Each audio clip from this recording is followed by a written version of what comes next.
Welcome to Cartoonist Kayfabe, Wizard number 15, November 1992. I am Jim Rugg. My name's Ed Piskor, riding shotgun. Cover story, gatefold cover, Whilce Portacio's Wetworks. So one of the Image founding fathers who ultimately did not become a partner at Image.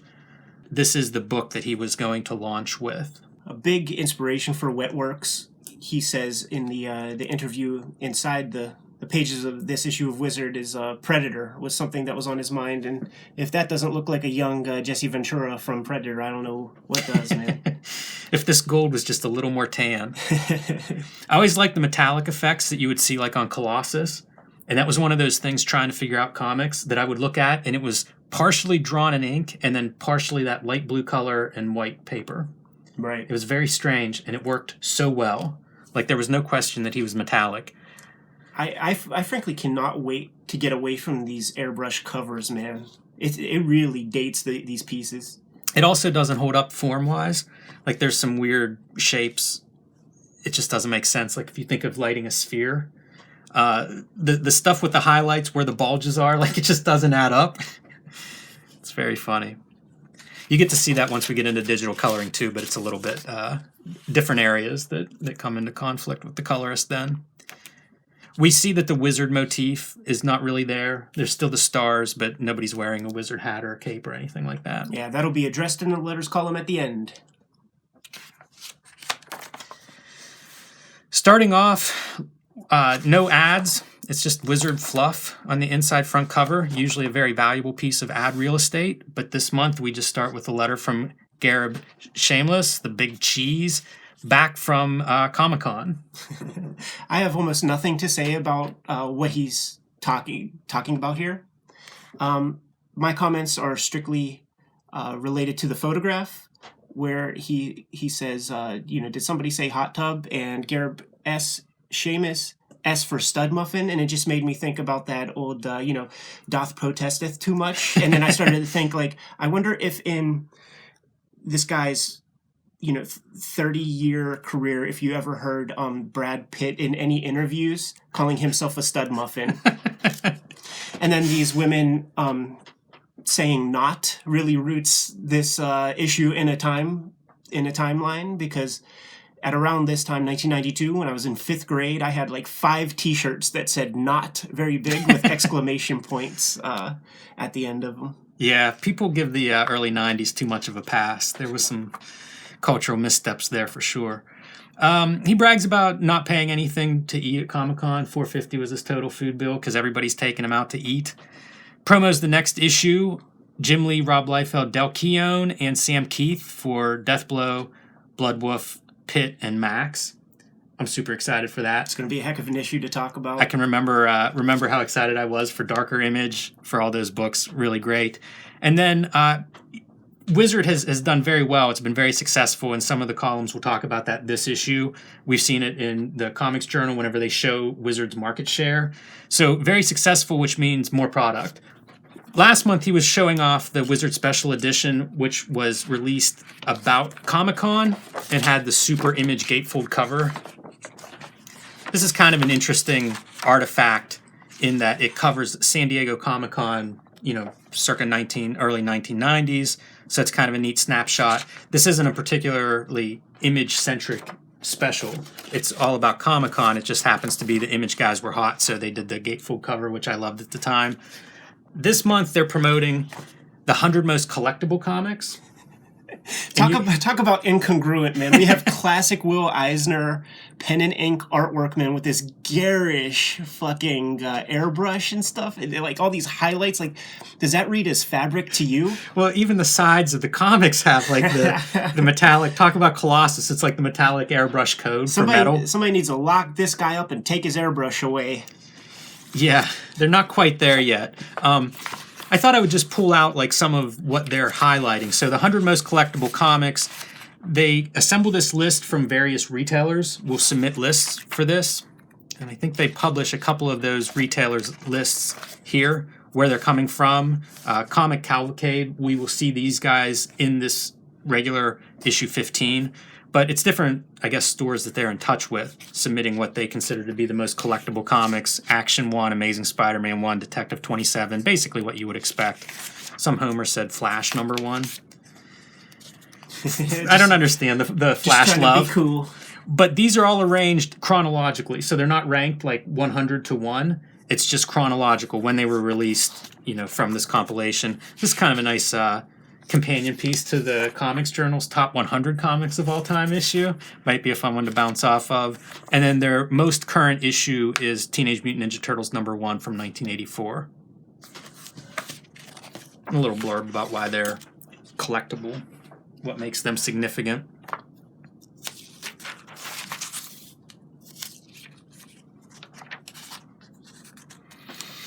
A letter from the editor, Patrick Daniel O'Neill, eulogizes Joe Schuster. Can I say something real quick? Please. We covered Joe Schuster's obituary in the Comics Journal episode that we did, and we said that it was a very small obituary as compared to Rudolph Kipling or whoever the other guy was who died that month. And I received an email from Mike Catron, early co-publisher, Fantagraphics, and he just wanted to let me know that the subsequent issue, right after the one that we covered, had a big old obituary section for Joe Schuster. They didn't have their stuff together to do that kind of scary, gross practice that newspapers do, where they write obituaries for people ahead of time. Right. Fanta just didn't do that. So, right when the issue was going to go to press, they had to get something in there, and just wanted to call that out first. One of the themes we've talked about every episode essentially is creator rights and ownership and image, versus like Marvel and DC retaining the IP. So this kind of in the description of his life. He spends 10 years after they sell this to DC. He and Jerry Siegel work on Superman for 10 years, make a very good living at the time. I think they estimate about $75,000 a year was what they were earning. This would have been in the 1930s, early 1940s. Then in 1948, their contract runs out. They spend the next 30 years basically fighting with DC in court and out of court to try to get their names back attached to the character, to try to get some kind of, credit, something. And in 1978, whenever the Superman movie comes out, I think there was public pressure to kind of make good with these guys. They were then awarded lifetime annual stipends of $20,000. The Comics Journal says that went up to $30,000 at some point in the 80s, I guess. And that's it. It's a long way from the heyday of the 40s whenever he was making $75,000, and it's, impossible to know what DC has made off of Superman in that. Surely billions. Safe to say. Beyond his life and Patrick Daniel O'Neill's assessment, they get some other pros to kind of weigh in and just to contextualize, the impact that he had. And just the amount of column inches that each person provides, it kind of reminds me of whenever we would participate in panel discussions at comic conventions, where you're up there on the dais with like 5 other people, and the person you want to hear the least from is the person who's the most verbose, and vice versa. The person with the most kind of street cred speaks the least. So we have this Lawrence Watts Evans guy who I'm sure is a perfectly nice dude. He did a review in an earlier issue for the All-Star Comics series, I believe, and he's got the most column inches, and the guy who has the fewest is John Byrne, where he just simply thanks Schuster for his career. Interesting John Byrne credit that's not by his name is Man of Steel. He recently did an interview with Sci-Fi Wire, could be found on YouTube, and I posted it in the show notes in an earlier issue, where he says that if he had it to do all over again, he would have never even worked on Superman. He called it a death of 1,000 paper cuts, working with like Dick Giordano and all the editorial stuff that was inflicted upon him while he was putting that series together. Wasn't a happy time for him. But I've seen several other interviews with him. Doesn't seem like the guy has very many happy times. That's probably true. I mean, he continued to work on Superman for quite a few issues beyond that miniseries. So yeah. I don't know how bad it... Something was working out, kept him there. Wizard News. Bring on the heroes.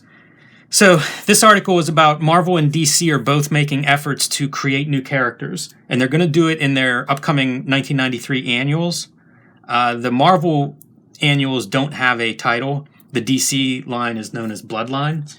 I see this as an attempt for them to try to take advantage of the speculator market in a content-based way, rather than just having like a gimmick cover or starting like a new number one. Another element of the speculator boom was this idea of like people running out to try to grab the first appearances of X characters. So why not, create a new character every issue? You could scoop them up. And within the context of Wizard, you see it with Valiant. So, like, Image is coming on strong based on the creators. Valiant has kind of built up a reputation, and it's based on exactly what you're saying. Issue 4 has the first appearance of this character. Ooh, put it in the top 10 hot books, watch the price go up. So, definitely catering to these speculators. It's one more avenue to do that. The other aspect is just flooding the market, which is the thing that we would see in Comics Journal, really making a stand against those kind of marketing efforts with the idea that there's a finite amount of resources, and so if Marvel or DC just floods the market, you're squeezing out these other, the competition, because there's only so much. The pie doesn't get bigger in terms of what the retailers are spending. So if there's more Marvel or DC product, that's a way to dominate shelves. Like they're looking at those pie charts as opposed to maybe dollar bottom lines or number of readers or new readers or any of those metrics. I think the most interesting character to come out of the DC effort here, the Bloodlines effort, would be the Garth Ennis Hitman character in Demon Annual number 2. I can't think of anything else that they put out that season that would rank as cool as that. You printed out some Marvel? Yeah, I'm sure that that's a better character than anything Marvel produced. I'm not going to read this list. There were 27 annuals. Each one produced a character. I'm not sure any of them. I think Annex had a miniseries in the 90s. Talk about an awful name. A lot of these names, like right now, there's this trendy thing going on the internet where you create your life out persona, and that's what these goddamn things read like. Irish Wolfhound. That sounds like your wrestling name. That's about the best name, I think, on this list, because other stuff is Assassin. I bet the editor got a dressing down for that. Good luck trademarking Assassin. Very interesting here. Eradicator 6, when there will be an Eradicator in the DC Comics shortly after this comes out. Yeah, so... The Phalanx? Is that the same Phalanx as the X-Men Phalanx? I don't know about that. It comes out of Punisher Warzone. Yeah, that's why I don't think it could be. Who knows? 2 Phalanxes in Marvel. But these are some really uninspired... I think later on we'll see Wizard making fun of like all the characters that are popping up and how everybody's run out of names. I think they ran out of names already. You mean Face Thief isn't clever? The Flame. That's a Johnny Ryan character, isn't it? Could be.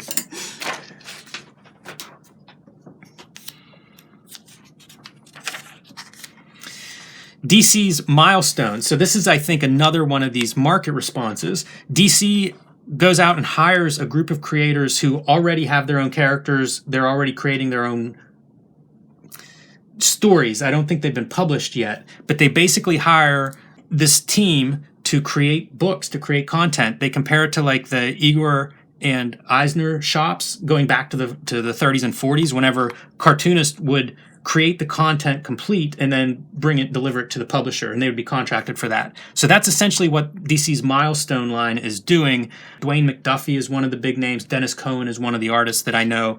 I think the other guys may be more on the producer business side. I didn't recognize their names. I recommend that these are the certainly Static is like the breakout superstar comic. Yeah, so these are the first 4 titles that they're going to release.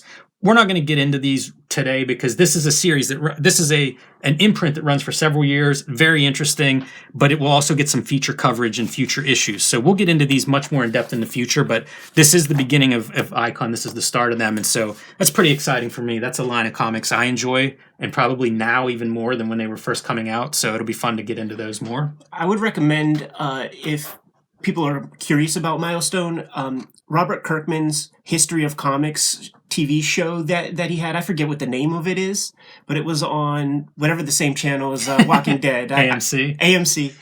There's an entire episode about Milestone Comics, so you could get your fill with that. Highly recommended. Yeah, very, very interesting. As they mentioned, the system that they're using goes back to the 40s and hadn't been seen for a long time. So very interesting. Kevin Eastman, it's publicly announced that he's bought Heavy Metal. This was referenced a few issues ago, so I think the news was out, but maybe it wasn't public. I think we mentioned it in a Comics Journal, in the Comics Journal issue, and we sort of just commented like, "Wow, it's amazing that he bought it that early," because obviously remember that he had ownership of it, but I thought that came much later. I did too. It's a little Mandela effect for me, is like finding out that happened in '92, like. But that's true of almost everything in my memory at this point. Moore and Gaiman, Alan Moore and Neil Gaiman are announced that they'll be writing upcoming issues of Spawn. Highly influential set of comics for me. The first Spawn comic that I went to the comic shop to buy was the issue number 8, the one that Alan Moore wrote. And I recently did a strip. In fact, Jim, maybe you could stitch the video in where I talk about like how this is like Todd McFarlane's unsung contribution to the history of comics, because for myself and a lot of people my age, these Spawn comics were the first Alan Moore comics we read. They were the first Neil Gaiman comics we read. Adults read Sandman. They were it was my first Frank Miller comic I ever read, and it was the first Dave Sim comic I ever gave a shot. If I gun to my head, I think Grant Morrison, he does like issue 15, so one of the teens. Yeah. I think those were my first Grant Morrison comics that I read as a boy. So he introduced me to these names that I sought out afterwards.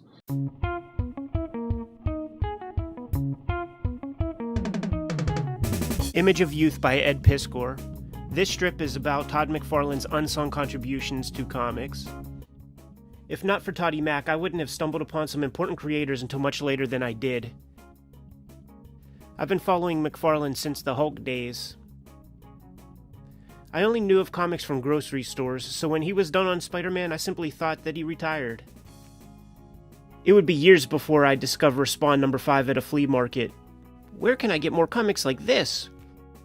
How about trying the comic shop? Went to a comic shop for the first time when I was 12 and grabbed Spawn number 8 off the rack. It was written by some guy called Alan Moore, but I didn't mind. I gave it a shot anyway. I liked it enough to give this Moore dude another chance. I started to recognize his name on other comics at the shop and at the flea market. First Neil Gaiman comic I read was Spawn number 9. Let's keep things moving, bud. I never heard of Dave Sim until he wrote Spawn number 10. Cerebus comics were on my Christmas list that year. These books must be for smarter people than me. I remember Frank Miller from the documentary Comic Book Confidential, but Spawn number 11 was the first time I read him. I then scooped up Dark Knight Returns as fast as possible. I do confess my 12-year-old sensibilities didn't quite understand the fuss. If this is supposed to be the future, then why's he got a regular gun? I had very high expectations when it came to firearms thanks to the Founding Fathers. The Image Founding Fathers, that is.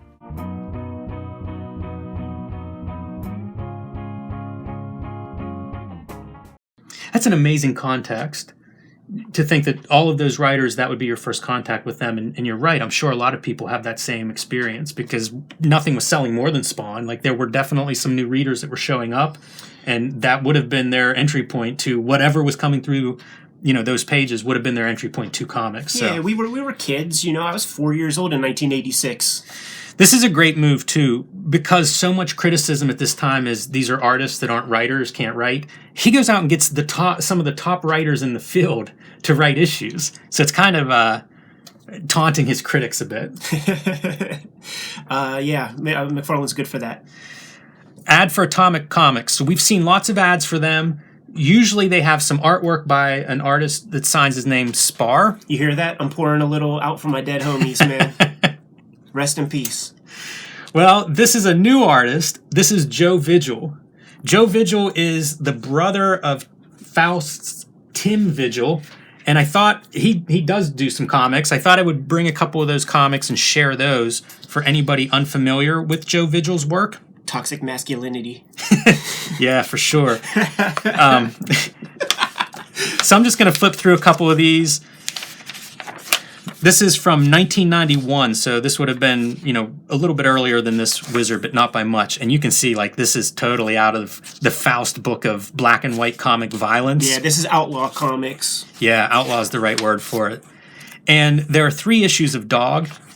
Each one is very, very different. It's same kind of art, but this is totally post-apocalyptic, and it's him, title character, fighting some paramilitary group that's flying around. He's on a motorcycle. Eventually, a couple of these guys get together and strip down and have a one-on-one fight. This giant spider monster. A lot of great textures. I like the way he draws muzzle flash. So here you go. This could be right out of Predator, right? Super machismo and doing their karate. Or an Ed Loose comic. That's true. Yeah. Look at this, man. Or a Southern wrestling match. That's it.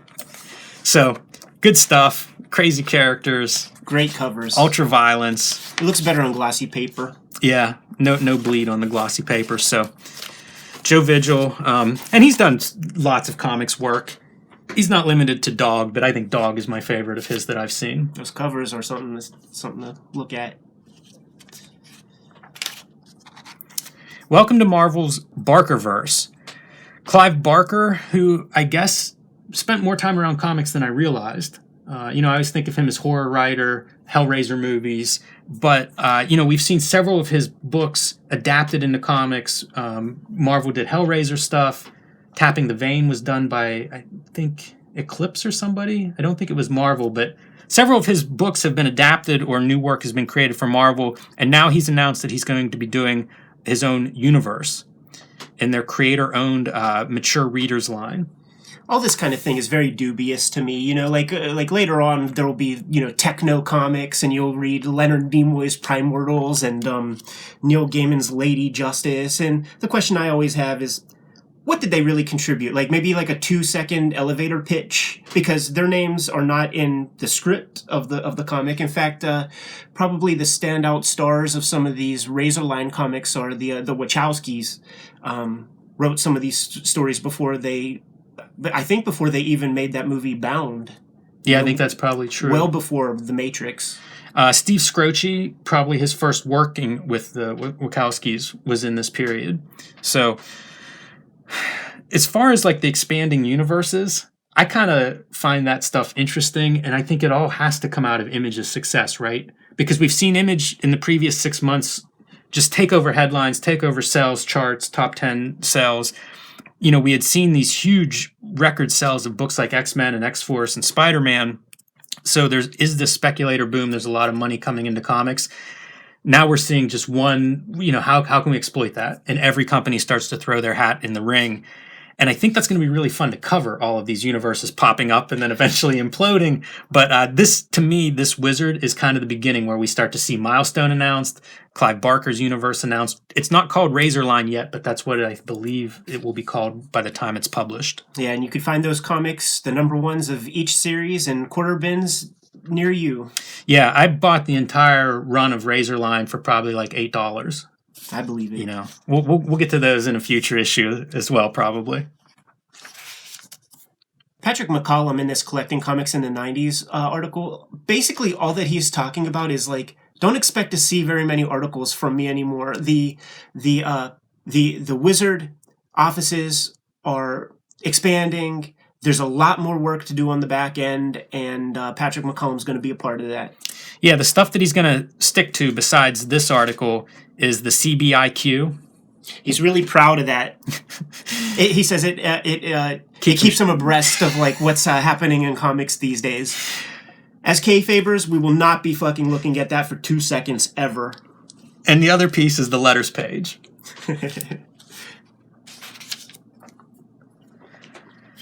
This is why we're really here, right, Jimmy? Yeah. Palmer's Picks almost always is going to be the highlight of these issues for me.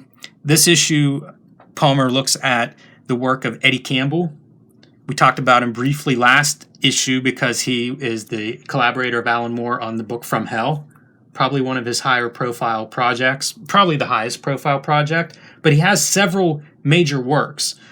Besides his collaborations with Alan Moore, he does a series called Bacchus or Deadface. I believe it was published originally as Deadface, and that's a lot of what Tom Palmer focuses on. And it's an updating of Greek mythology. So he's taking Bacchus, the god of wine, and it's basically telling his contemporary story. So he's a god in modern times.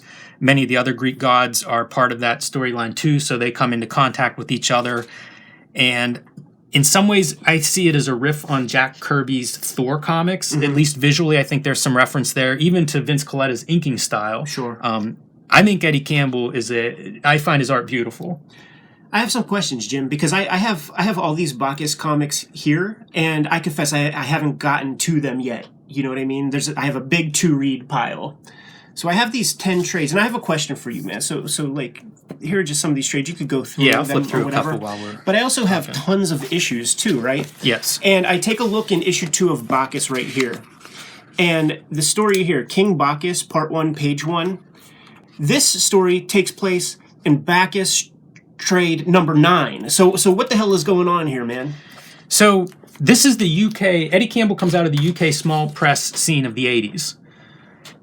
And, you know, if we think of small press like SPX as being obscure and stuff in the 90s and early 2000s, the 80s UK scene, just imagine even smaller, you know. So these guys are self-publishing and doing what they can. The first Deadface series, I believe, was published by Harrier, which was a UK publisher, combined with like the 80s black and white boom and bust. And so he was publishing wherever he could find outlets. You know, he's published by several different publishers and in several different anthologies. Things like Darkhorse Presents, you know, he did a lot with Darkhorse. Some of these, I believe, were published by Top Shelf, which would have come up in the late 90s and into the 2000s.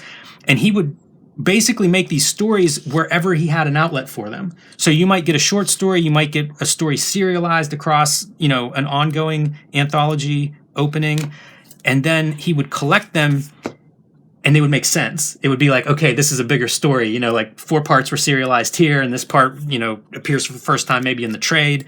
And he would kind of tie it all together that way. And when they started reprinting these, they were even printed out of order. You know, so it's not just you finding stuff that's like in the early issues of his self-published Bacchus series is then in, you know, some late volume of Bacchus. Like, that's how they were printed. I can remember when I was reading these things originally, there would be like no volume 7 and 8. You know, or volumes, you know, 9 would come out before those. So it's just a strange, that's small press, you know, and especially for somebody who's very prolific, but also doing stuff like, you know, this doesn't fit in Marvel. You know, this is a guy whose whole career is existing kind of wherever he can find it, especially before the internet.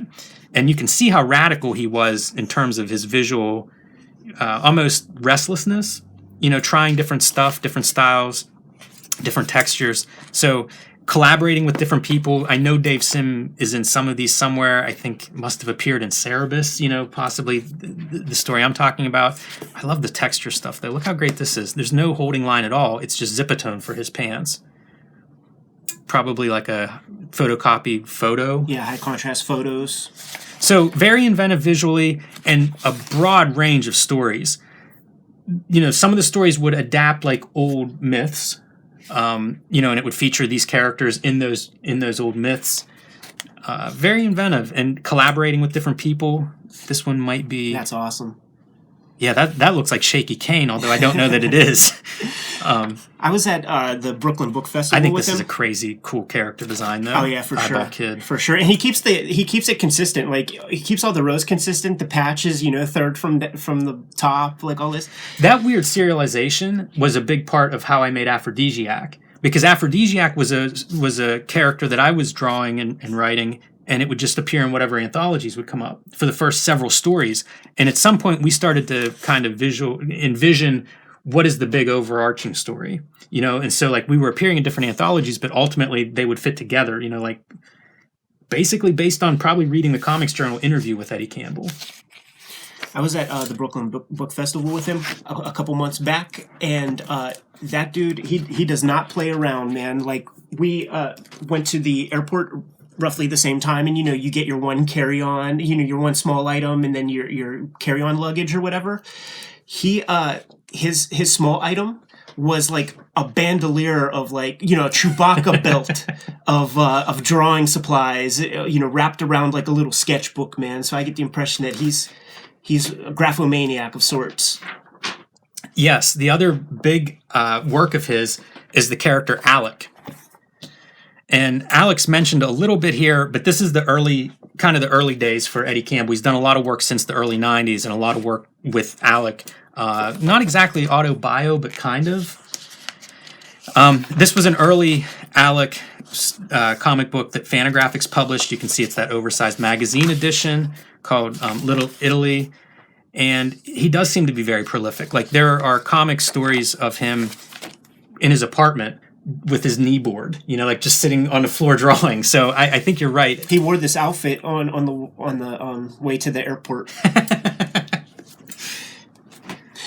Alec is what's referenced a lot whenever people talk about like the Eddie Campbell comics that they hold in highest regard. Yeah, I think this stuff's great. This is some of the first Eddie Campbell that I came across. This is a Top Shelf edition. Top Shelf has published big omnibuses of this stuff. Of both of Bacchus and of Alex. So pretty easy to find. But visually, the stories themselves, I think he's a very strong writer. But visually, I just loved what he was doing in terms of the black and white. Again, the textures, all these different Zipatone patterns. I remember one reviewer describing it as using Zipatone to create atmosphere. It's just I don't know who else was working quite like this. So that was my big reaction to Eddie Campbell at the time and what I think of with him. And then this is my standout Eddie Campbell story in terms of Alec. So this is an auto-bio story, and he actually did another version of this like 10 years earlier that appeared, I think, in Prime Cuts.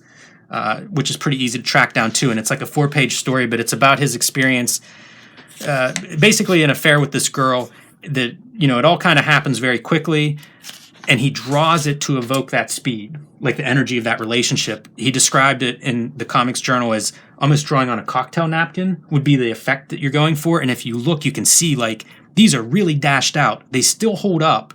We mentioned the 9-panel grid that he uses a lot, and you see it here, but it's free, like it's not rigidly ruled out, but it makes, out of this chaos, you're able to read this relatively easily, even though it is like nuts. Yeah, it's a great piece of cartooning right here.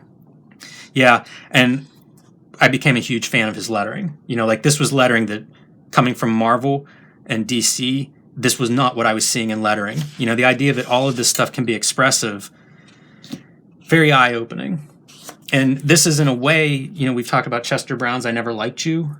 This is a similar idea where, like, it's a relationship comic, not exactly a romance, but very different than the genre stuff I was used to. And this is published by Tundra, 1993, so it comes out after this article, but it's still kind of this time period, especially Tundra dates it, I think, to put it in this time period. Tom Palmer closes out this article talking about what's coming up, what his plans are for future issues. Hepcats. I think that's next issue. Ted McKeever's Eddie Current and Metropole, I'm a big fan of. Scott McCloud, who hasn't released it yet, but of course will be known for Understanding Comics, which will be coming out within a year of this. So pretty exciting, the upcoming slate. Yeah, I see Rick Veitch's name as well. Rick Veitch is going to get some coverage, man, with the Brat Pack, the One type comics, and then the Dream comics come later, and it'll get its own little Palmer's Picks. I'm excited for that. Somebody asked about more Brat Pack coverage. Yeah. I'm super excited to dive into that one because that was a formative book for me. It's going to give me an excuse to reread it too.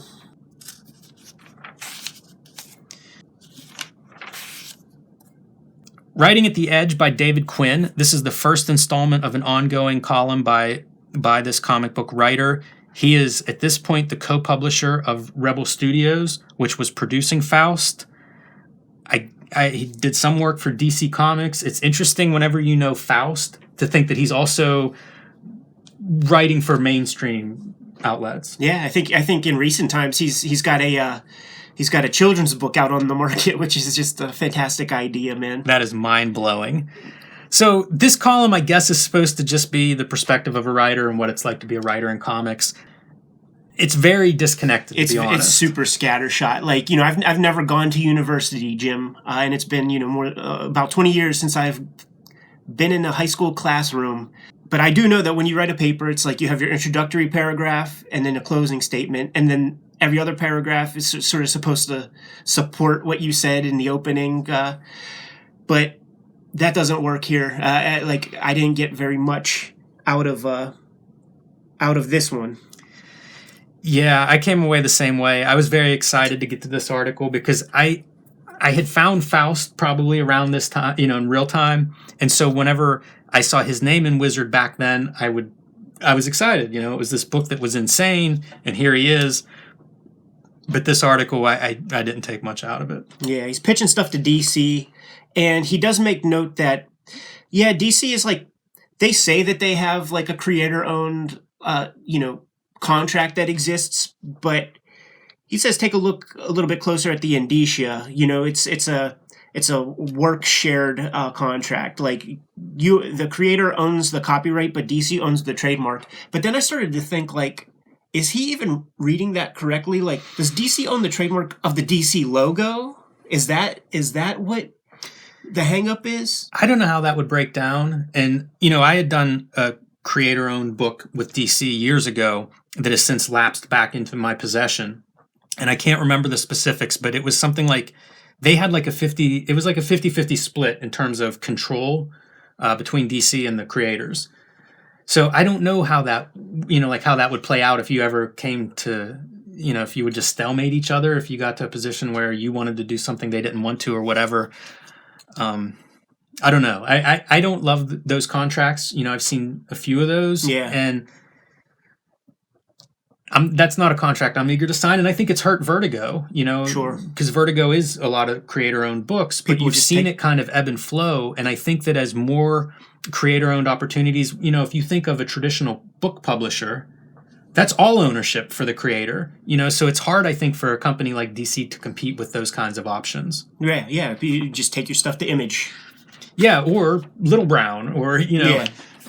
So I did bring a couple of his books just to show you what he was writing at the time besides DC Comics. This is Night Vision, published by his company Rebel Studios, you know, co-company, I guess, with Tim Vigil. And you can see it's that black and white, as you said, at Outlaw. Yeah, as far as I'm concerned, Dave Quinn coined the Outlaw Comics term to me. Yeah, and this would be very popular. We're going to see this as comics expand in the 90s, and I'm pretty excited to get into more of these outlaw comics. I would count guys like Everett Hartsoe and Hart Fisher for sure. Yeah, that there's a vein of that. So I brought a couple of issues of Faust. I know that we've looked at some in the past. I just grabbed a couple more to kind of show them off. These are from 1992, so this is exactly in line in terms of when they were published with this issue of Wizard. One thing that I noted whenever I read this article, it does feel disjointed. Yes. And I think that Faust reads that way. You know, I think that's indicative maybe of, I guess, his writing style. I don't know how much of a choice. They do say what's a choice and what's. They do say that style is the repetition of the same mistakes. Yeah. So just obscene violence is, you know, probably the stuff that you can show on YouTube, as opposed to the XXX pornography side of this as well. So there you go. Jesus. At the controls, I don't have a lot to say about this. I didn't even look at it. It's a 16-year-old kid that wrote this article with 2 years' experience in the gaming industry at this point. He is very articulate. Is he? Yeah, I was kind of impressed with how clear this is. He compares Sega and Nintendo and what's coming up in the holiday seasons, reviews a couple of games. It's again, my impression is the 16-year-old is writing in a much more coherent fashion than some of the articles in this magazine. Yeah, this is like the Wizard reversion, though, because it's like we're getting, you know, basically, if you flip the page, like 10 pages of video game stuff, basically, and then... I assume that's courting advertisers. Mm-hmm. You know, you look through a comic book from this era, lots of video game ads. Like, they've always been linked. You know, eventually Jim Lee's studio ends up doing a bunch of licensed video game stuff in the late 90s and 2000s. So they've always been linked. Lots of advertisements for video games going back to the early 80s. And I'm sure Wizard's happy to sell advertising to anybody. And if you have a couple of video game columns, it's much easier to walk into the video game office and say, hey, you guys want to throw us some money? Brat Pack. Yeah, this is why we're all here, man. The editors, they simply ask a bunch of tweens and young teenagers about how they wonder how they feel about the morality of today's superheroes. And they have 3 kids that they're talking to: Tom, James, and Eric. And I like to read the James kid's response in the voice of like a young James Rugg. So is it possible to like go through some of these things and read little Jimmy's response here? Because it's a pretty aggressive young lad. How much are you influenced by the characters you read about in comics? Sometimes I get really mad and I wish I was the Punisher or Wolverine. But, the Punisher's a jerk, and he retorts, the Punisher isn't a jerk, and he's not such a wimp like Spider-Man or stupid DC heroes. And then Tom defends DC superheroes, but James has a quick comeback. They stink, their guys don't fight, and they don't kill anybody. I don't want to sound like a nutcase, but comics have to be violent to be cool. Wizard doesn't think that that's the case, man, and sort of shuts James down for a couple of responses. How does he end this interview? They ask him what characters that each guy would want to be. Yes. And Tom and Eric say Superman and Spider-Man. Noble. Noble good guys. Boy Scouts even. Is James an Eagle Scout? Let's see. James' answer is Wolverine. He's got the coolest power, and with my powers and rep, nobody would mess with me ever. And Wizard says, James, you would have to act like Wolverine, and he's not the nicest guy in the world. And James says, yeah. FBI, we need to find young James and see if he has access to munitions or some such. Wolverine was my favorite character at this time. I'm telling you, young Jim Rugg, man. Valiant ads. No more Jim Shooter so we can start launching the number 1s. Right. I always thought this was such a generic-looking image. It looks like those role-playing game art. Yeah. Brutes and Babes, drawing powerful comics with Bart Sears. This issue, he looks at thumbnails, so laying out a page. Yeah, thumbnails to rough pencils to final tight pencils. Yeah, this again is the stuff, when I was reading this as a kid, man, this was it. This was everything I needed to try to figure out and learn. He's playing a little game here with the audience where he's showing his rough pencils and he's letting you know that there are maybe like 4 or 5 things that don't sit right with him, with the composition, with the flow of the story. So you take a look at it on this page and try to guess what you think he's going to change. And when I was looking at this before I even knew that we were playing a game here, the thing that really stuck to me is one of the most amateurish things that I see happen a lot with young cartoonists is like the overlapping of these characters from foreground and middle ground or background. So what you in effect, because it's like the forest for the trees, you're too interested in drawing back muscles and shit, and you don't realize that it looks like, this guy is like holding a statue or something. And you see he fixes it right there, switches the composition of this character right there. This was one I wanted to mention because he keeps the direction correct. Like Brute is looking to his right whenever he's facing this villain. He's on the left side, villain on the right in this panel. And that's in cinematography, 180-degree rule. And switching this panel keeps that rule intact. So whenever Brute's looking one direction, we can always interpret this guy's to his right, or to our right, rather, and keeping that consistent from panel to panel, basically for readability. So whenever you talk about, I always think the storytelling is my strength as a cartoonist. That's what I refer to, the ability to look at these pictures and read and understand what's happening and not be confused, wait, did that guy switch sides? Are there right. 2 enemies, one on each side? So I was happy rereading this to see him emphasize that. That's a big a big point of emphasis whenever he's outlining what he's doing in these thumbnails. So thumbnails, for anybody unfamiliar with making comics, is like your initial rough, and they're usually drawn small and quickly.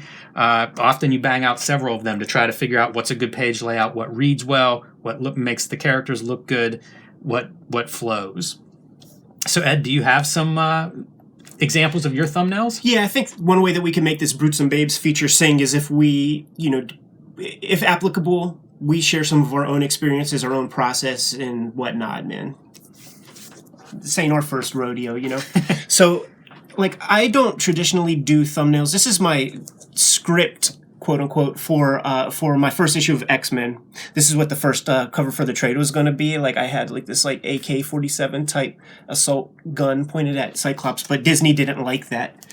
But what I do is I created this template for myself that's exactly proportional to a comic page, the image area of a comic page, so I know exactly how these compositions will fit on the bigger page. And if you just want to flip through this stuff, Jesse Shell, he's a local guy, professor, video game maker, magician. Genius. Probably one of the smartest people we know. And in his video game book, I forget what the title of the damn book, but he talks about like a workable prototype, try to get a quick and dirty prototype of your work out there as fast as possible to see if the world even needs a damn video game like this or whatever. So I just did this very, very quick, dirty version of the X-Men comic, and not being precious at all with anatomy or anything like that, just pure storytelling stuff. And by putting these pages together in this rough state, I then have a little bit more confidence when I attack the page, and I know what's kind of working or not. So you will see a lot of differences from this compared to the final piece, man. Which is what we see in Bart Sears' example too.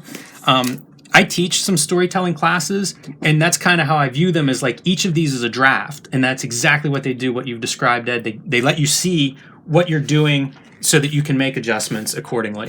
So my process is quite similar to yours. This is a sample script of one of my Street Angel books, Street Angel versus Ninja Tech. And I started doing this format where I would actually print out my scripts, staple them together. One page is blank, one page is script, so that I do my thumbnails right on the page, and I can carry this with me. It's very portable. I see some costume designs. Whatever I need visually, I can just put down that rough draft, that first draft, like you say, right on here. And you can see, this is essentially the same kind of thumbnail format that Bart Sears is doing. I'll do that sort of, traditional tiny thumbnails, but I'm never precious with them. They always disappear. I always end up chucking those in the trash. And you can see sometimes it's several, even the same image, just working out little details, where is this composition, what's the best one. Mine used to end up in the trash or in various scraps. I just found this was a very easy thing to take on the road with me. Yeah, you could keep this, it's not, on napkins. Yes. And, some of it, you can see the pages that I struggle with will have many more iterations. Some of them are... if you're building a house, you gotta have a goddamn blueprint. Thumbnails in ink. You gotta have a blueprint, man, so... Yeah, that's basically my process. And like you were saying, it changes a lot each iteration. I have done reproductions of my pencils that would be the equivalent of the pencil rough, and whole pages, whole frames will be flipped, and compositions will completely change from the pencil stage here to the finished step here, because once you see them, it's always going to be different than what's in your head. Hollywood Heroes by Andy Mangels. Fox snares X-Men. Yeah, that's really the highlight here. They talk about HBO renews Tales from the Crypt for another season. I guess last issue was just announced that it was going to be a thing, so must have tested well. Sci-Fi Channel's going to debut very soon. That was really exciting to me, even though we didn't have it for 10 years.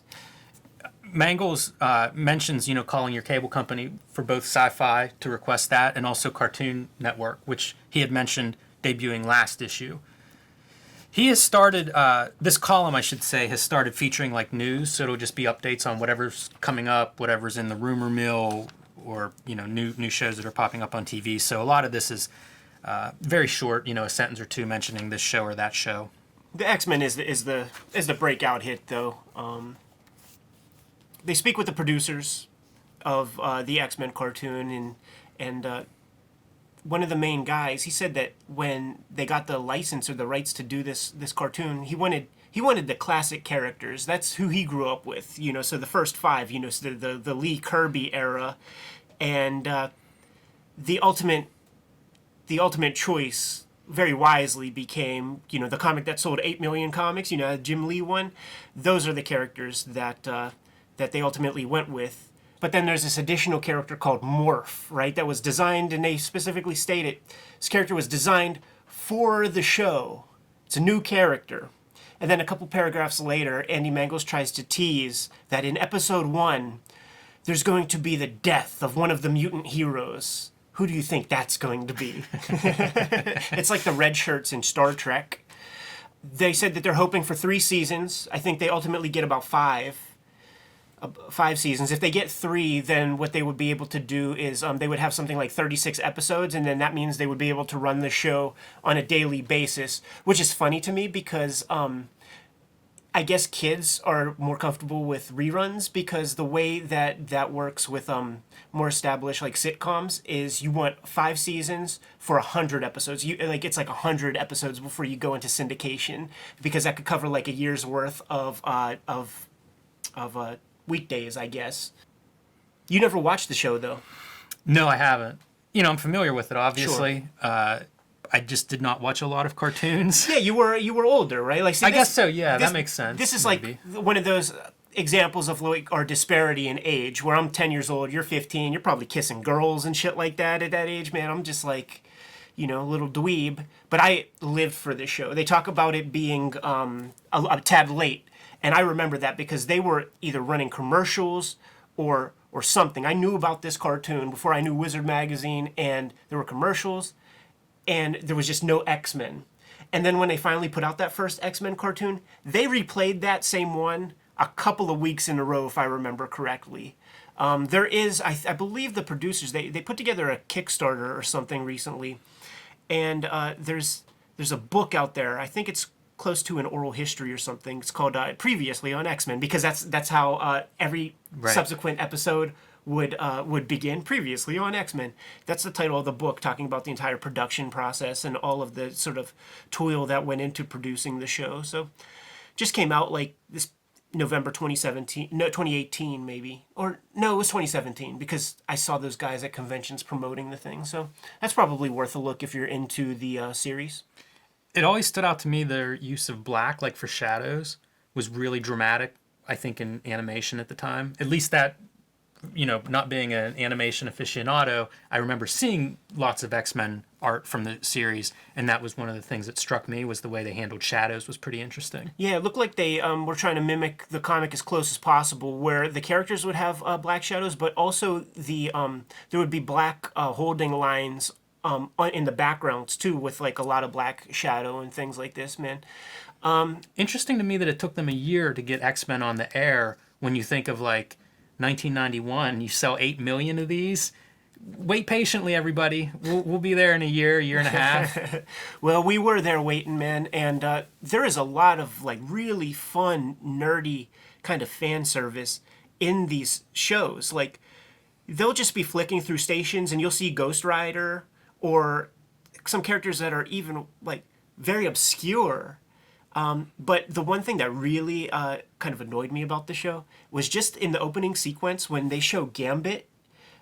He's holding this staff, and whoever like inked that in, they did it wrong, because he's holding this staff, and you could tell it's supposed to be in front of him, but they draw the staff like it's behind him. It's way off. It's way off, and it's always stuck in my craw, man. That's funny. They talk about the pilot episode, which at this point was available on video. One of the big producer guys behind the scenes is Will Munoz. His background is in comics, so I brought some of his comics. Oh, yeah, I'd love to see. Interesting. It's like a Dick Giordano kind of style. Yeah, he was active in the 70s. This is from 1984. Has a long list of credits, both in animation and in comics. That feels like Wrightson. Like the Captain Stern era Wrightson to me. Mike Royer lettering. Heck of a letterer. So you can kind of see his style. Pretty classic comic book. Yeah, not too much flash, but totally competent. Sidebar about Dr. Giggles. Tie into Darkhorse Comics. We love that. We love that flick as kids, man. Me, my brother, and sisters, man. No brain, no pain.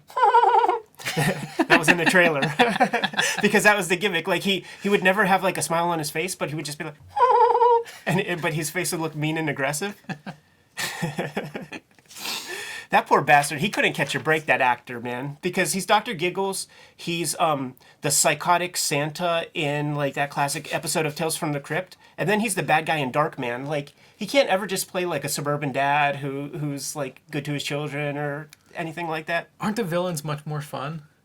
I'm just saying, like, deep down, even though he's getting paid, he must feel like, God damn, why do they... Because he does look kind of crazy.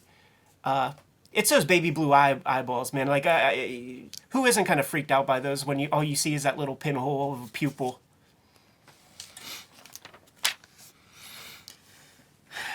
Getting wet. Fucking wizard, man.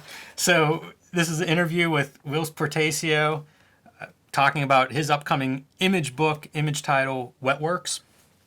And, you know, he's a hot artist, part of the X-Men group, part of that West Coast style. He explains that Wetworks is a term for close quarter killing. Wetworks is about a military black ops team. He references Predator somewhere in here, so that kind of puts you in the mind frame of what this book is. And again, thinking back to James from Brat Pack, I was all in on this book. My notes for this piece is that it's just a lot of hokum about Wetworks. I got the comics, I love them. But I never read them. Okay, well, interesting note on Wetworks. This is 1992. Yes. At the time of this interview. This is Jim Lee's Wildcats #2. It includes a preview of Wetworks. Yeah, I think this is actually an original, like, prelude kind of story. I don't think this is in Wetworks #1. Well, it's not. So this is the beginning of that preview. I would say to the viewers, note the coloring in this style. We could do a compare and contrast. Note the blood dripping off of Wetworks' face. I assume that's his name. So his name is Wetworks Dane. was delayed. It did not come out in 1992. It actually didn't come out until 1994, and this is the ad that they would then run to sort of like rekindle everybody's interest in this. And man, did it work for me. I was so excited whenever I would read this. Whilce was a guy I really liked. Like when he was drawing X Factor, I probably liked him better than Jim Lee at the time. Like he had a very funky style, but highly detailed, very dynamic. So I was looking forward to Wetworks, and it was delayed for 2 years. Whenever they finally had it ready to go, 3 years in the making, 4 pints of ink, 29 pencils, 98 sheets of paper, 237 pen nibs, and 20,000 bullets. Man, were they talking to me. But what had changed is, look at this coloring, right? If you go from a very 1992 cutting-edge coloring to 1994 computer graphics. Here's a good example. Quite a dramatic difference in 2 years. Yep, better paper stock. Also of note, this is like pre-Photoshop. A different program was used to get this kind of computer coloring. That's why it's kind of hard to mimic nowadays. You know, the weird banding that would happen with the colors. There's ways to do it, but quite a difference 2 years makes.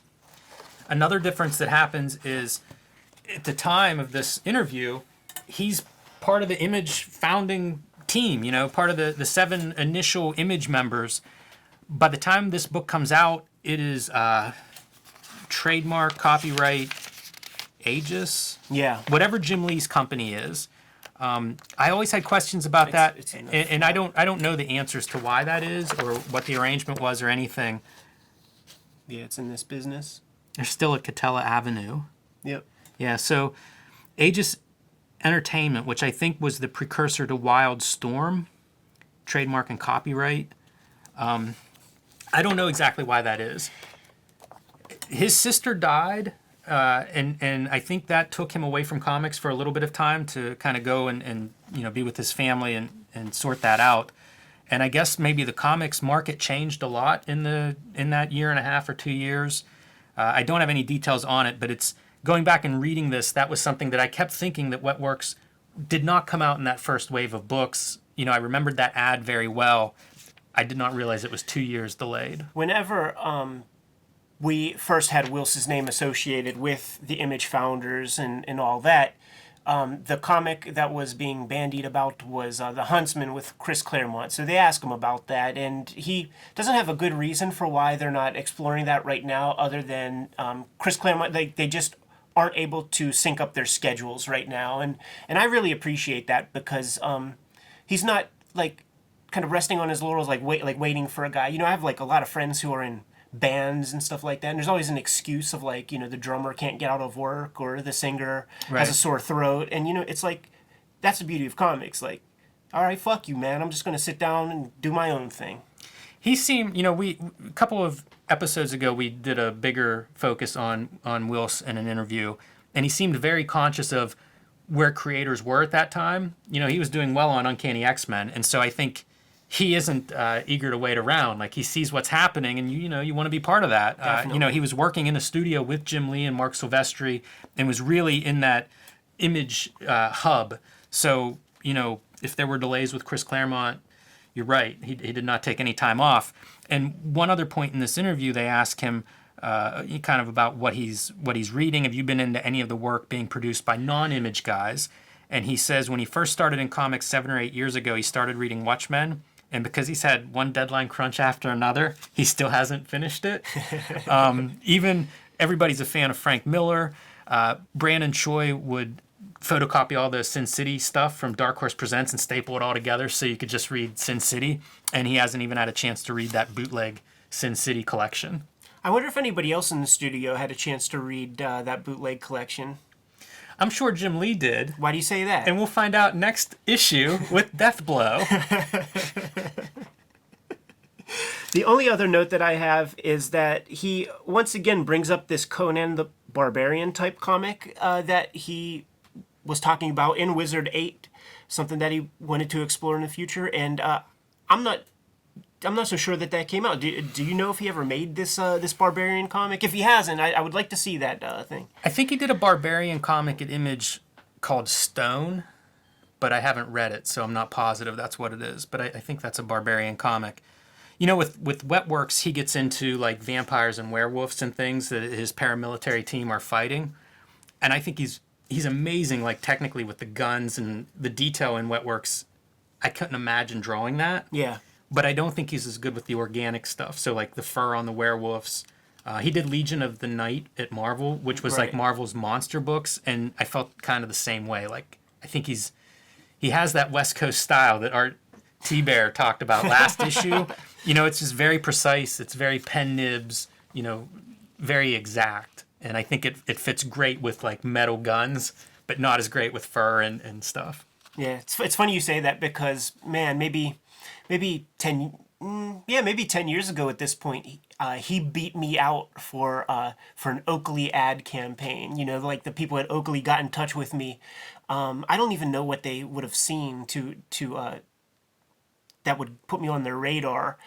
They were going to get back in touch, if they were, talking to a couple people, and then I never heard from them. And when I saw the standee at the local Lens Crafters or whatever the hell I saw it, it was a big werewolf drawn by Whilce Portacio, and I guess it must have had some Oakley blades on or something, some sort of sunglasses. I bet he drew the sunglasses really well.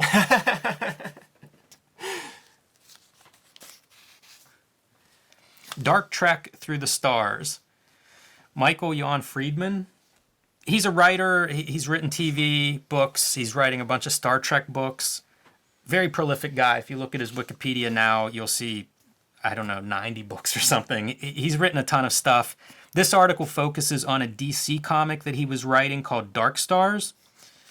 I've never read Darkstars. Obviously, it's kind of connected to Green Lantern, a space book. The things that I would call attention to is Larry Stroman from X Factor and Tribe draws the first 3 issues. I like Larry Stroman's work a lot. I had not seen this book before reading this issue. It's good Larry Stroman art. Like, it's from the time period that I really like, that early 90s Larry Stroman. So if you're a Larry Stroman fan, that's 3 issues that you may not know that are pretty good. Outer space, sci-fi, fun to look at, good coloring. Yeah, I have them around here somewhere, but they're not in any particular order, so couldn't pull them. The artist that follows Larry Stroman is Travis Charest. Charest? Oh, I just don't know. Yeah, I'm not sure either. Who goes on to work with Jim Lee and Wildstorm, does a lot of Wildcats work, has a very detailed style. So that's what it looks like in Darkstar as well. Very heavy on the Jim Lee influence at that stage. But again, if you're a fan of him, I didn't realize he had drawn. I think he draws through issue 7. So this first 7 issues worth a look if you like either of those guys. Yeah. I don't think much about when people from other mediums come into comics and think it's so easy and all of that. Like, I get to go to these book festivals with, poets and prose novelists, and the idea of graphic novels comes up in the Q&A fairly often, actually, because the comics people, it's attractive to somebody who's walking through a book festival. You could look at a comic and it attracts attention in a way that just a bunch of words on a piece of paper don't. So the question will come up, and novelists will just very flippantly say stuff like, "Oh yeah, I'll do a comic someday," or something like that. And it's like, if it was the flip side, if they were asking a comics writer that in that situation, people would scoff. The critics would scoff. The moderators would be aghast, to think that they would have such an easy time writing novels or whatever. But this guy says that, when you write a novel, you're thinking visually anyhow. So instead of just trying to paint the picture with words to the reader, you got to try to get some enthusiasm in the artist to try to explain what you have in mind. And then he associates TV scripts as probably being the closest companion to a comic book script. And he says that maybe let me make sure I get this right. He says that one TV script is equal to about 2 issues worth of comics. So I've never written a TV script, so I don't know if that holds true or whatever. But it's interesting to see attention to that type of idea. Yeah. Because we're going to see it again in the interview with William Shatner. I don't totally disagree with anything he's saying there. I do think sometimes people overlook the differences, as you say.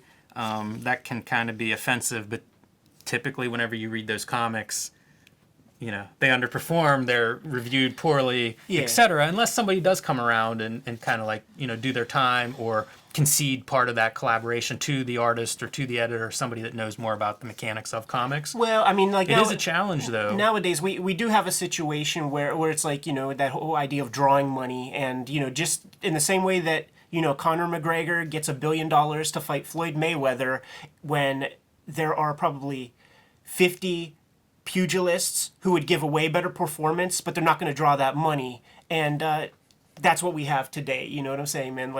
These writers come in, they draw some money, but we will forget about these comics in a year or two. I don't get the impression that he's here because of his name in novels or television. No. Clive Barker's getting a universe because his name's Clive Barker. Yeah, of course. I think this guy is a writer. And he's doing a heavy lifting, so yeah. I give him props for that. But I don't know, he didn't stick around very long in the comics game.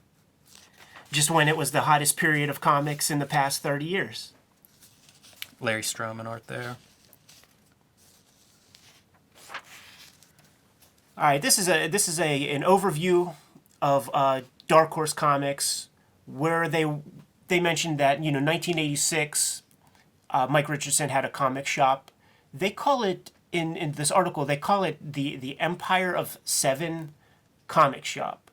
I could find no evidence online of his shop ever being called Empire of 7. I did the Google search with the number written out did a Google search with the actual number associated with Mike Richardson's name. I couldn't find one thing that associated him with a shop called Empire of Seven. What I did find was a shop called Things from Another World, but I guess maybe that came much later, and that's just like revisionist history on Darkhorse's part.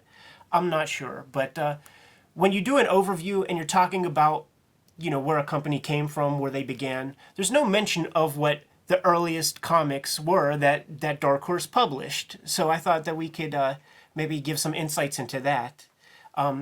First comic, obviously, Dark Horse Presents. But the second comic might be an odd one for people to recall. They published Boris the Bear comics. I don't have issue number 1.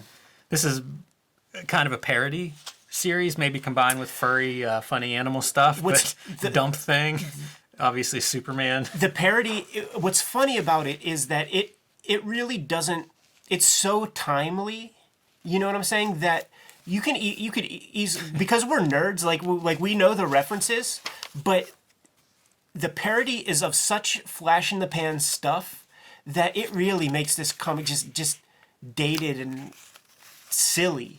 Like there are things that you can make of in comics that are evergreen, but like there's an issue where he's making fun of like critters. Right, yes.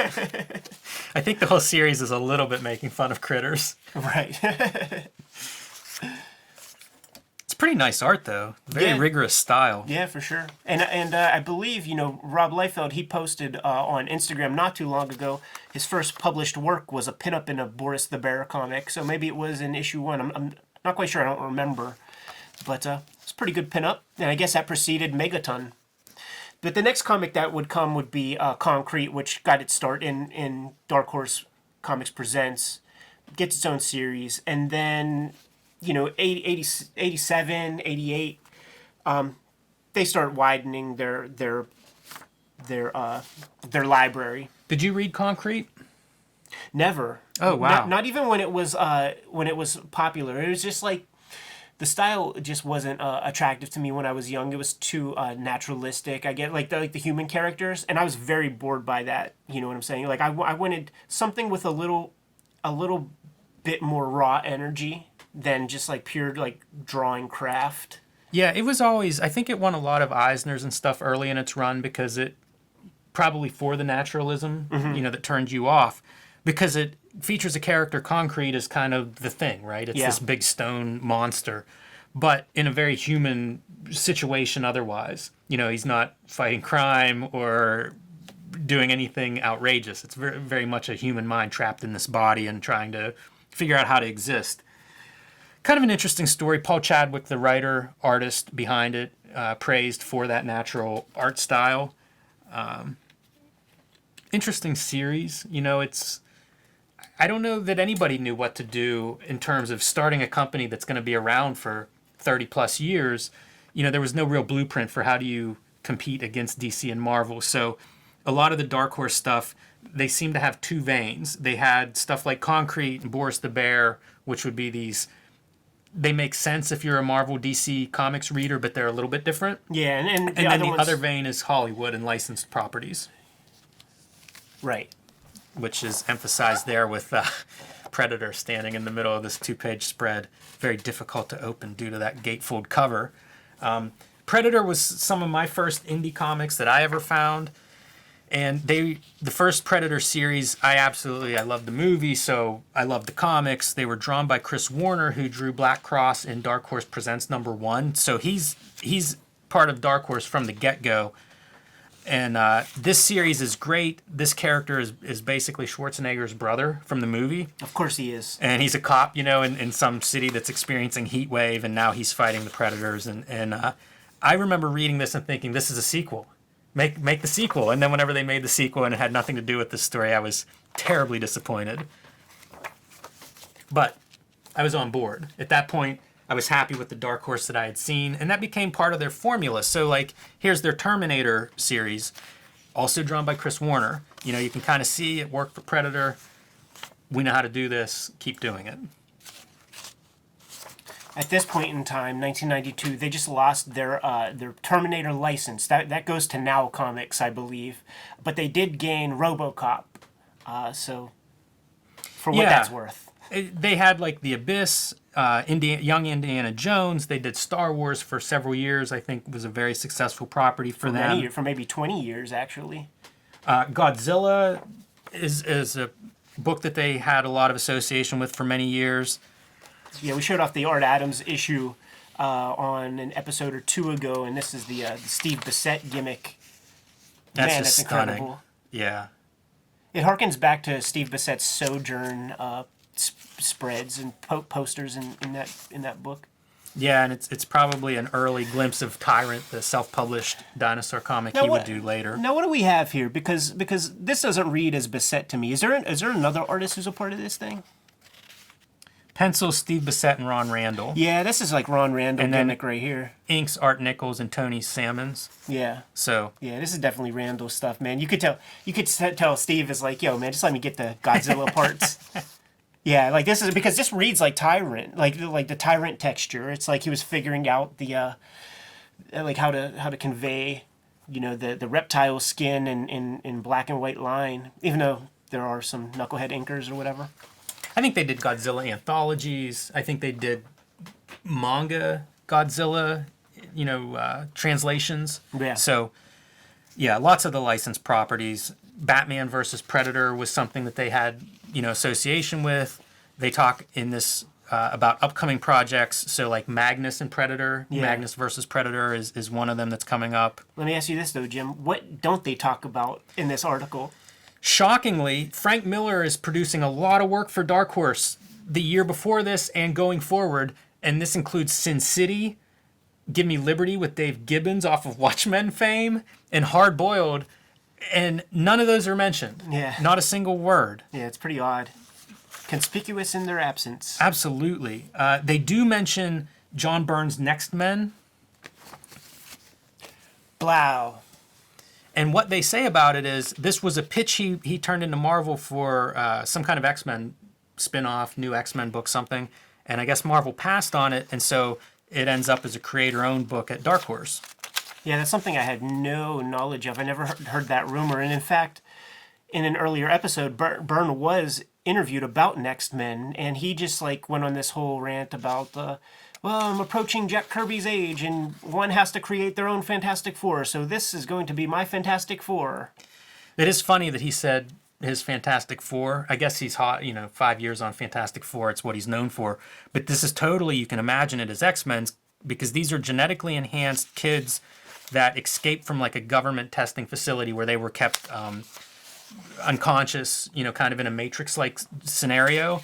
They escape and go on the run, and then you have various factions from local police to government chasing them, and they have superpowers. So it really is very X-Men-like. I was a big fan of this stuff, but you can see almost the mutant-type powers. This guy runs fast, and eventually, within a couple issues of actually running around in the real world, grows these gigantic quads. Kind of funny looking. That's what happens when you run too fast. I get it, man. I'm just imagining him with a reference photo to draw that image. So, this was a series I really enjoyed, and actually, when it ended kind of abruptly, and then IDW ended up publishing 9 more issues within the last, several years. This segues into Jordan Raskin, who is drawing Predator series. Yeah, Race War will be the name of that series. And he's this hot young artist. One thing that they talk about is this effect for the Predator. Yeah, there are better examples that. So this is a highly digital effect, and I call attention to this because around issue 3 or so of Wizard, there was an article on computer coloring. So this would be about a year before this issue, and you can see it has come very, very far. That issue was talking about gradients in the backgrounds. Yeah. And now we're starting to see much more advanced stuff of actually distorting backgrounds. So you can see digital coloring asserting itself much more at this stage. Another example was Wetworks that we showed a little bit ago. Darkhorse had an in-house coloring setup, which was unusual. Marvel was all freelancers for colorists. Jim Lee sets up an in-house studio for coloring, which was something that really kind of made those books look better than a lot of the books. Darkhorse was doing the same kind of thing at the time. And that would be a very expensive lab of, probably Macintosh computers. And they would often run them round the clock. So you'd have 2 or 3 shifts of colorists because, it's a $5,000 machine and you have a room full of them. So, to get your money's worth, you'd basically be working all the time, have people working on those machines all the time. Yeah, Steve Olaf would tell great stories about he lived in a very cozy little marine merchant kind of town, some sort of New Englandish kind of town that had a population of 300 or something, and he started the Ollie Optics, had his computer coloring house, and a bunch of those people, they splintered off and created their own comics coloring facilities in the same town. So it's population 100, and there's 4 comics coloring businesses in town. It's amazing.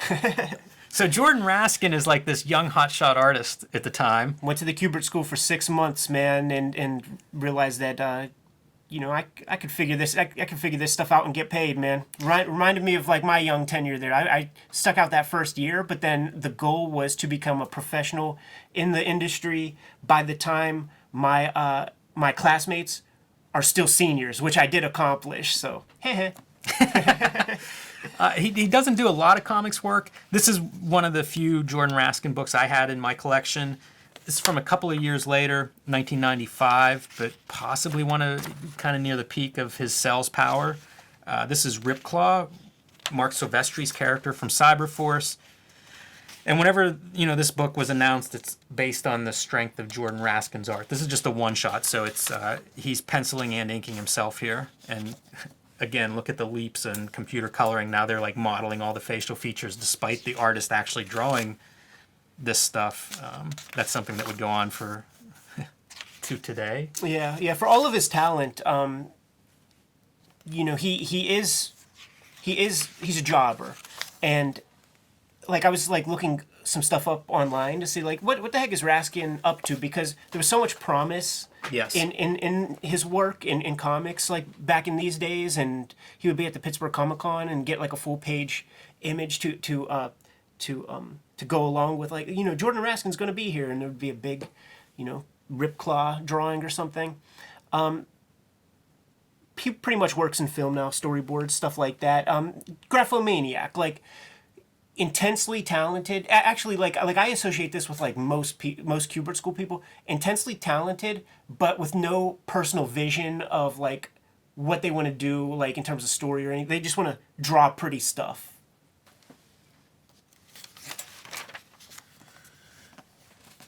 William Shatner's comic book contribution, Tech World. So this is a promo piece for that. Yeah, I didn't read this at all. They get into a little bit the same territory as Darkstars, in that what's it like writing for a comic book versus writing a novel or a script. And I thought I would read some of this because I thought this was interesting. So he talks about adapting the novels was a challenge, and this is a quote.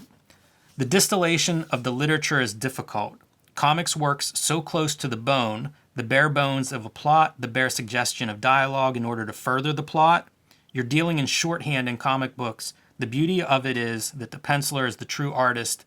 His is the real art.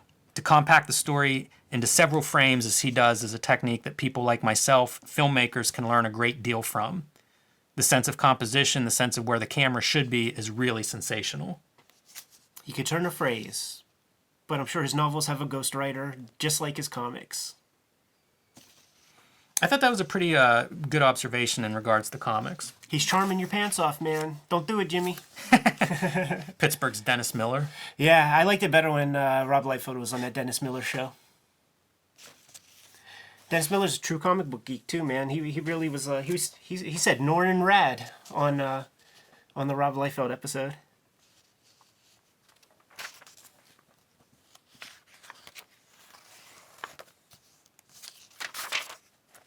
Amazing art.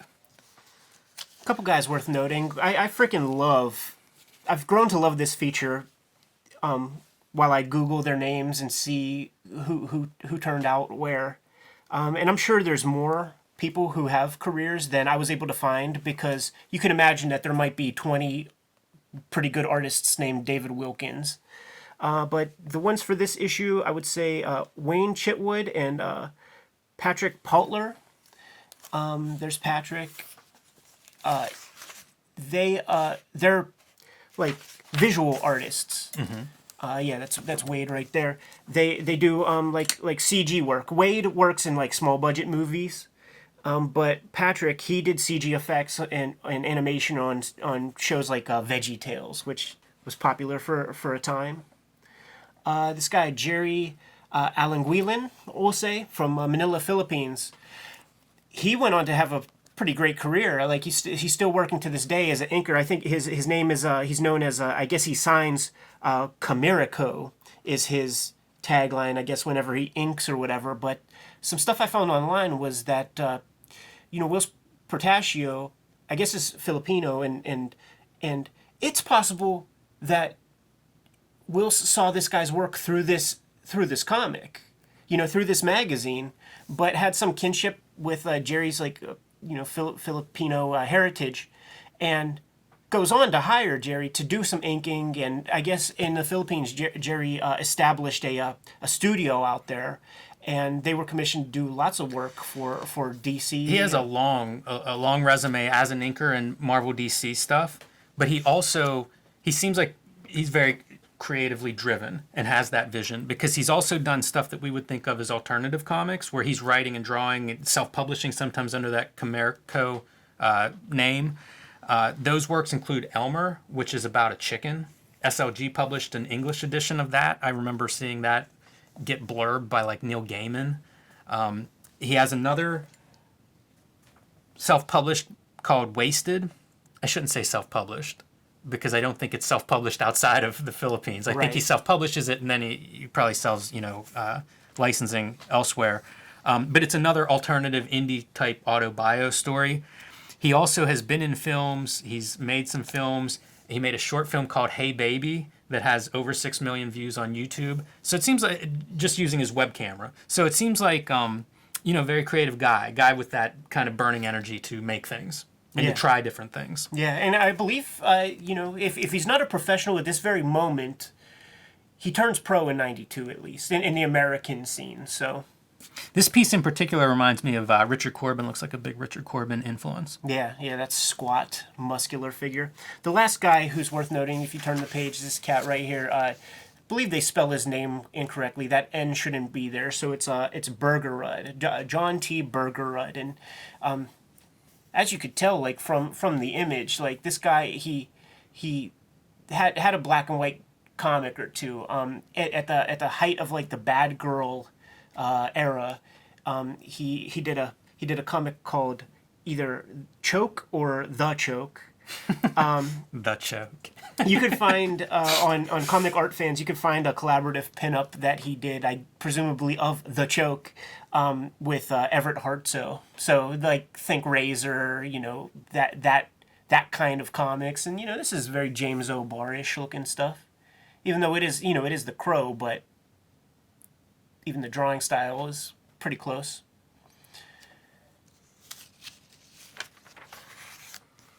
Wizard Comic Watch, Silver Surfer number 46. Yeah, I went on eBay to just try to get some value out of this damn feature. So here's the idea: is that go buy these comics because they're going to be more valuable in the future, probably. Silver Surfer 46, and this is including shipping, goes for about $10 to $15. Infinity Gauntlet 1 goes for about $15 to $20, and Marvel Spotlight number 12 goes for about $20, including shipping. And that's the first appearance of Son of Satan. Right. One of the 70s characters that I'm a big fan of, because of it's insane to me that you would do Son of Satan as a book that's aimed at kids. Yeah, and the reason why they're highlighting it now is because they're bringing back this character for like a more modern, like 90s iteration. Yeah, on the coattails of Ghost Rider success, Yeah. like a horror character. I brought Son of Satan number 8. This is the Son of Satan I would recommend you track down. This is drawn by Russ Heath, and it's basically a journey through hell. It's just a beautifully drawn comic. I think this may have been intended for something else because the proportions of the page look like they might have been aimed at a magazine or something. Yeah. Nightmarish stuff. Again, I'm surprised that this is the kind of material that's sold on a newsstand to some kid that's maybe looking at Spider-Man and Son of Satan catches his eye. But really, like, visually inventive, nightmarish stuff. Pretty good comic. Russ Heath, one of the great illustrators in comics history. And this is a chance to see him do more surrealistic demon hell kind of imagery as opposed to like war stuff and more realistic style. So I think this is a beautiful comic. If you're interested in Son of Satan, this is where I would start.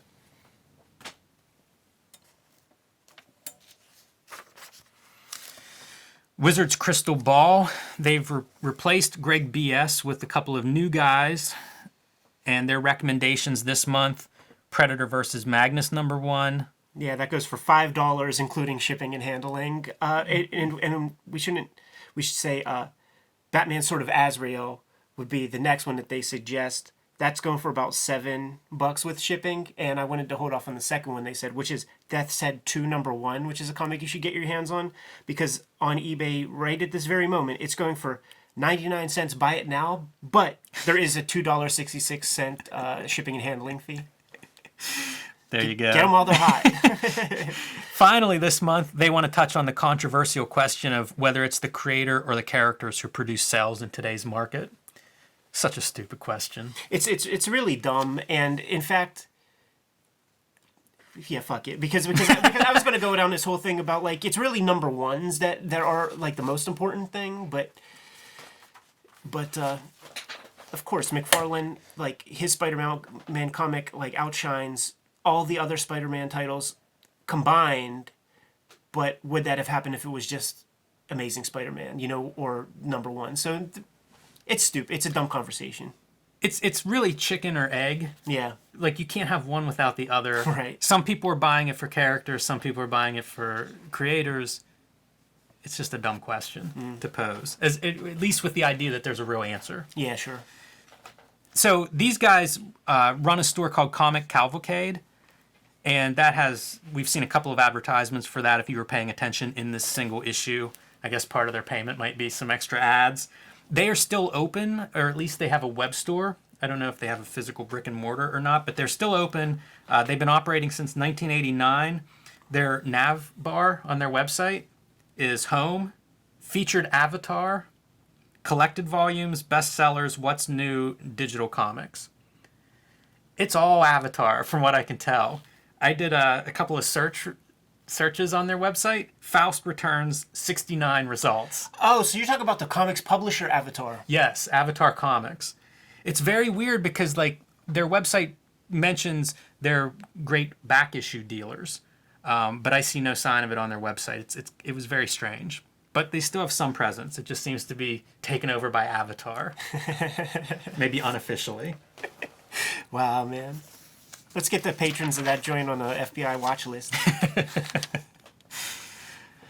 Picks from the Wizard's hat. Predator versus Magnus #1 and Death's Head 2 #1, which we just heard recommended as good investments.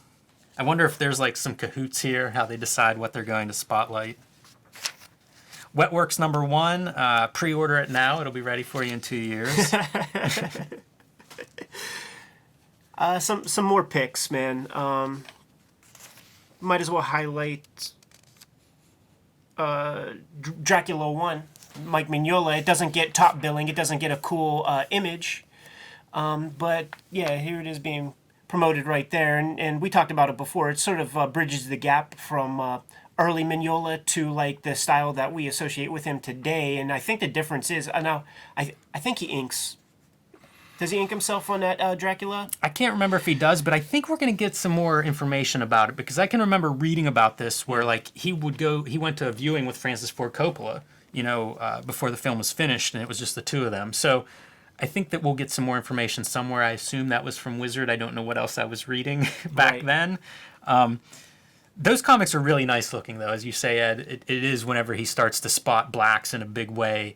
I think it is something he takes specifically out of this adaptation and applies going forward in books like Hellboy and his Legends of the Dark Knight. He did some interviews in like Comic Book Artist, John B. Cook's magazine, and he said that like he was frustrated because his style was there for a long time, but like with And he never dissed like P. Craig Russell or any of those guys, but like when they would put their finish to his work, that was the era where inkers did contributed a lot to the package, and it really like softened what he was trying to accomplish. So that's interesting. Yeah.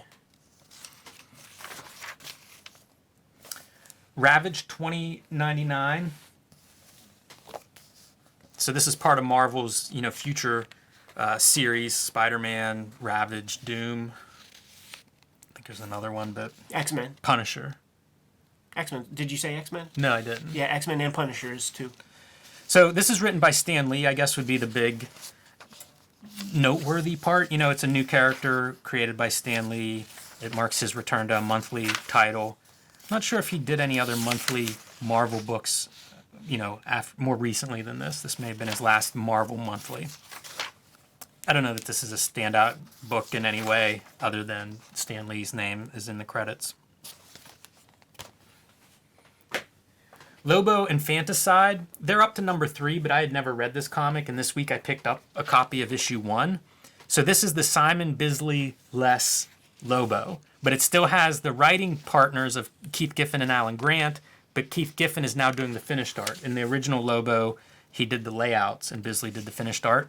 So I thought I would check it out. If you're familiar with Keith Giffen's work of this era, he was doing a book called Trencher, or he would be doing a book called Trencher, in this kind of like unusual line style. It's a very open style.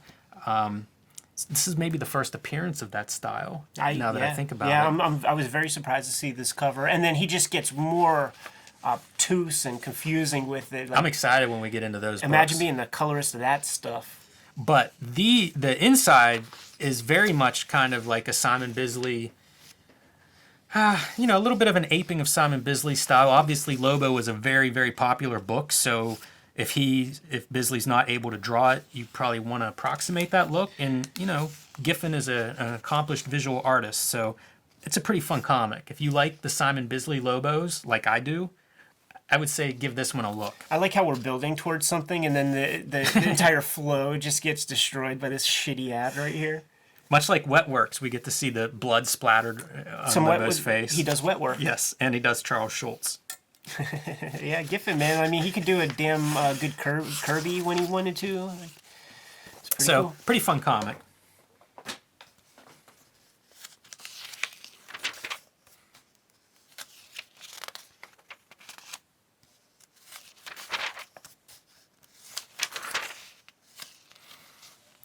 Kelly Jones doing Deadman. I always thought Kelly Jones was better on Deadman than on Batman.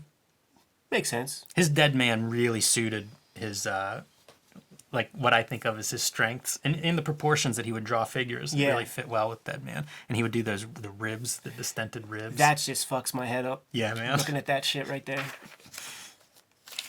Look at this, man. Northern Exposure trading cards. Can you believe it? What an era.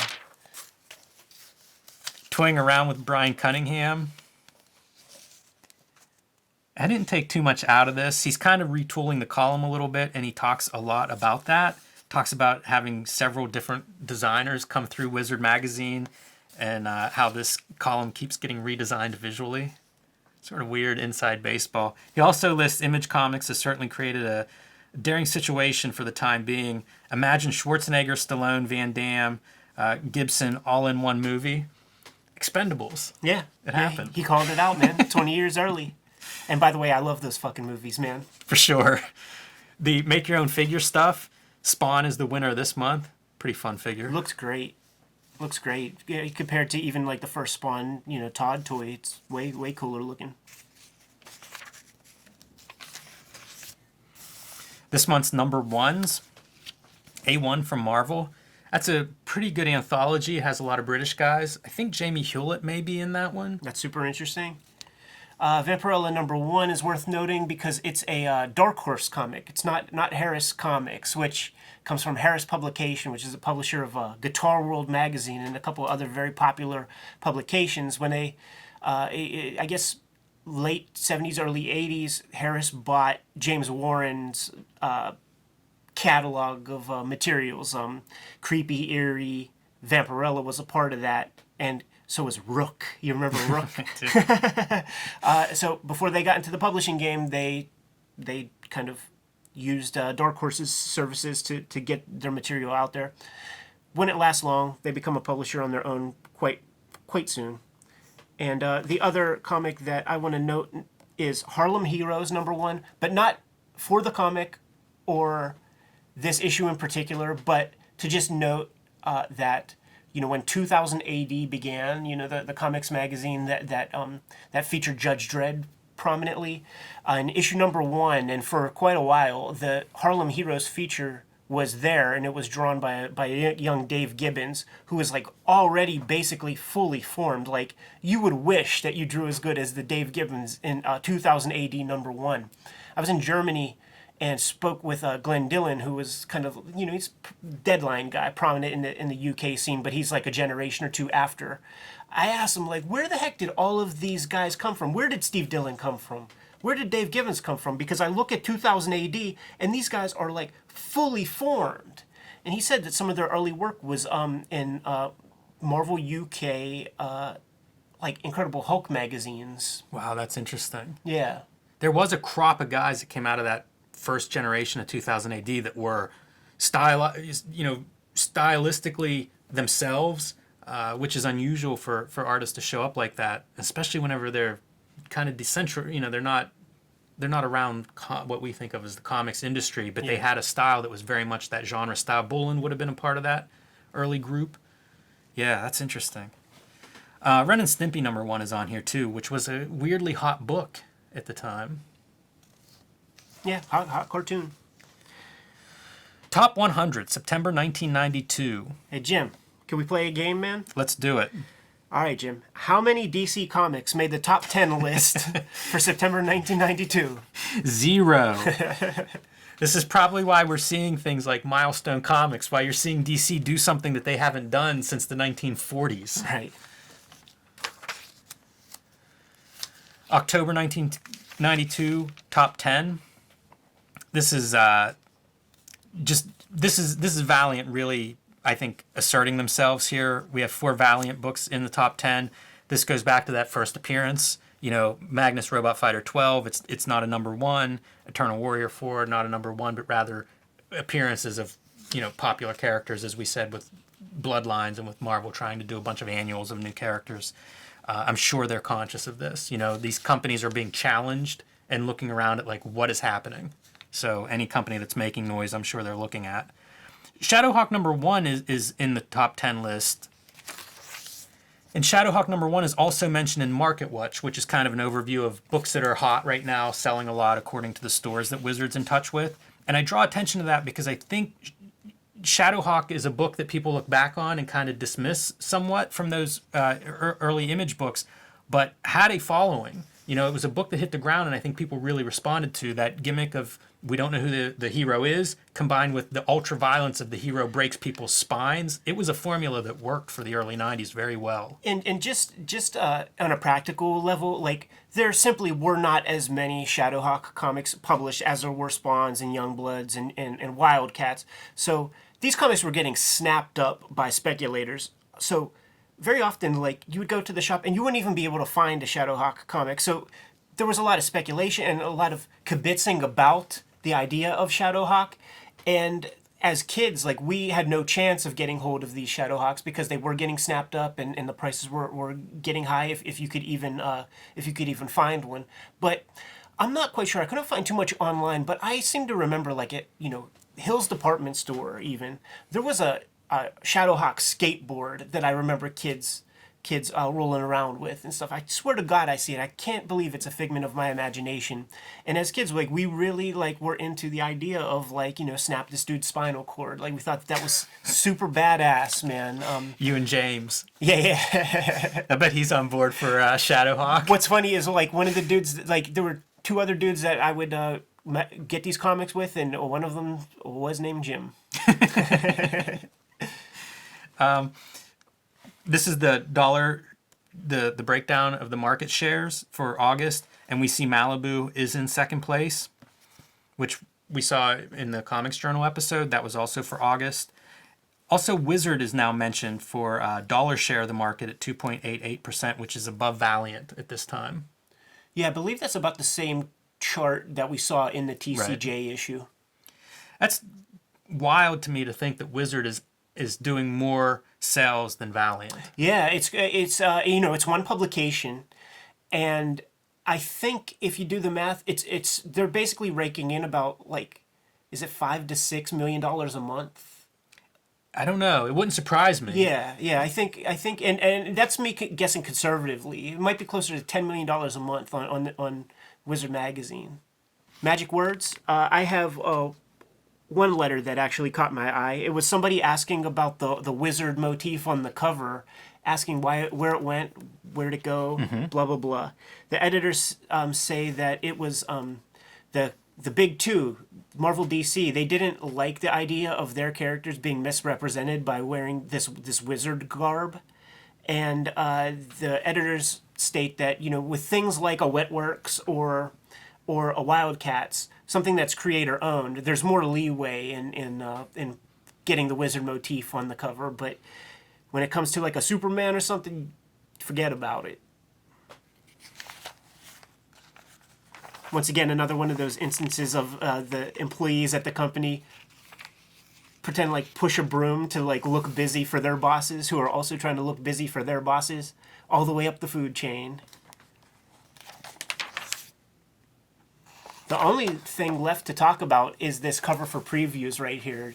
Jim, it wasn't Doomsday that killed Superman, right? It was a couple guys out there in Cali for the most part, man. Todd McFarlane killed Superman. Rob Liefeld killed Superman. Jim Lee killed Superman. That pie chart we just highlighted is the reason Superman had to die. And Batman is going to get his fucking back broken because of Image. It's a crazy time, man. This is such a crazy time for comics. Like, everybody's doing anything they can to increase the size of that slice of pie. Yeah, and listen, man, I think when Superman finally bites the bullet, DC will have a comic on the top 10 list for once. Well, that concludes Wizard number 15. Things are starting to heat up. We're starting to see the bubble in its full exposure at this point. Like, everybody's trying to get their comics universes up and running as fast as possible. Companies are doing whatever gimmicks they can to try to get a piece of that market share, including Wizard with their special editions. Stuff's going crazy. Like, this is the beginning to me. It felt like this was the shift in terms of reading Wizard, as to like now things are gonna start going crazy. Yeah, the adrenaline is flowing, man. After that Nilsson interview, I'm ready to go, man. Yeah, a couple of down months and we're back. Follow us wherever you're active on social media. We have Cartoonist Kayfabe accounts everywhere. You can follow us individually at Jim Rugg Art. At Ed Piskor, basically. All those links are in the description below. Like, share, follow the videos. A lot of people are asking how they can contribute and help us out. A lot of people are asking about financial ways to help us out. Best thing you could do right now, man, just share the podcast, man, with other comics aficionados. And hit subscribe and make everybody else hit subscribe on your friends' devices when they're not paying attention. All right, thanks, guys. We'll be back next week.